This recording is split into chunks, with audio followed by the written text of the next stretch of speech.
Siyempre si Lord. Diyan ka muna unang lalapit. Diba? Opo. Bakit po? Siyempre, una sa lahat, siya yung dapat. And then next, kasi yung mga pamilya mo, pero kay Lord talaga dapat. Pero lahat naman ng trials matatapos.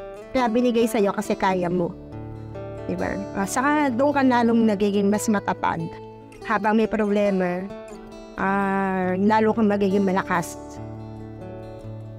Papa ko yung una kong tatawagan kasi yung papa ko yung tumutulong sa akin para kumalma ako. Pag nagkakasakit kasi ako, hinahanap ko talaga yung papa ko. Hindi ako talaga napapakalma kahit sino.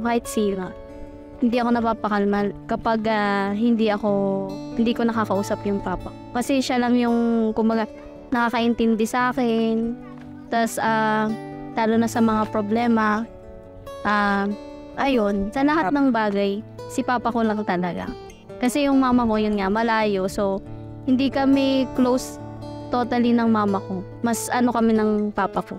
Yun. Para po sa akin, friends. Kasi mostly po, friends yung kasama. Ito, katabi ko. Pero kung ano naman po, kung i-involve naman po yung sa parents ko. Kasi, pag parents po kasi mas kilala po ako. Pero kung una po talaga, friends. Kasi minsan po sila po yung nakaka-gets ng problem kasi usually kasama mo sila and na-experience din. Yun po. Ako sa isang buhay ko, sa edad ko ito, na 45 na. Sa anumang bigla ang pangyayari, lalo na pagka hindi maganda, anong natatawag ko talaga ay Diyos.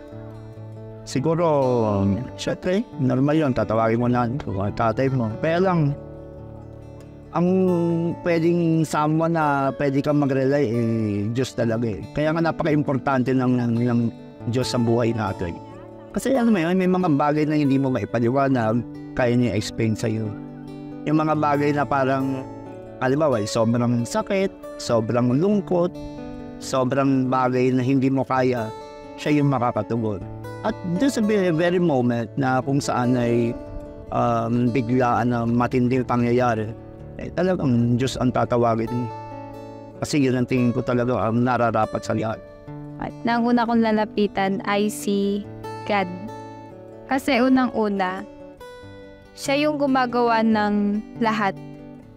At may purpose yun kung bakit nangyayari sa akin yung ganon. Tapos maliliwanagan ka na kung ano yung dapat mong gawin. Kasi ngayon ngayon lang mangyayari sa'yo yun. Tapos bukas, hindi na, alam mo na yung gagawin mo. Tapos sa akin doon, magsasabi na rin ako sa family. Si Lord po talaga.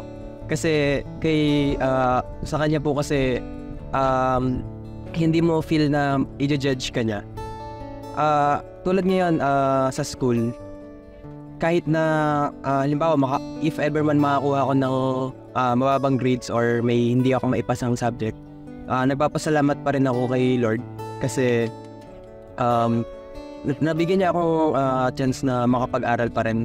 Tsaka marami naman talaga pang need ipagpasalamat bukod sa kahit na hindi ko man naipasa or nakakuha ng mataas na grades.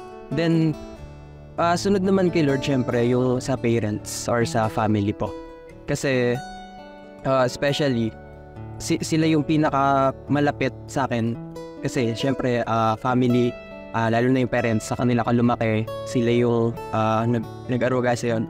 Sa kanila mo unang matututunan yung mga bagay-bagay, kaya open din po ako sa parents ko in terms of problems. At then siguro last ko na rin po yung medyo kapantay rin po ng pinagsasabihan po yung friends po, like nang sinabi niya. Kasi sa friends open ka rin po kasi sa kanila since parang feel mo nakaka-relate din sila sa problems mo. Parang nasasabayan ka nila. So ayun po, una po talaga si Lord, then parents and friends po. Hindi madali para sa tao ang mag-confide o magsabi sa ibang tao ng nararamdaman, lalo na kung may hindi magandang pangyayari.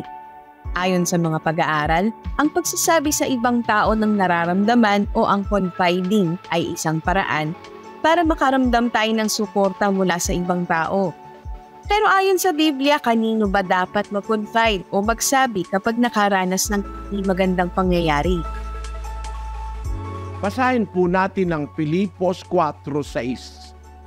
Huwag kayong mga balisa sa anumang bagay, kundi sa lahat ng mga bagay sa pamamagitan ng panalangin at daing na may pagpapasalamat ay ipakilala ninyo ang inyong mga kahilingan sa Diyos. Ayon, ang sabi ng salita ng Diyos, mga kababayan, huwag kayong mabalisa sa anumang bagay.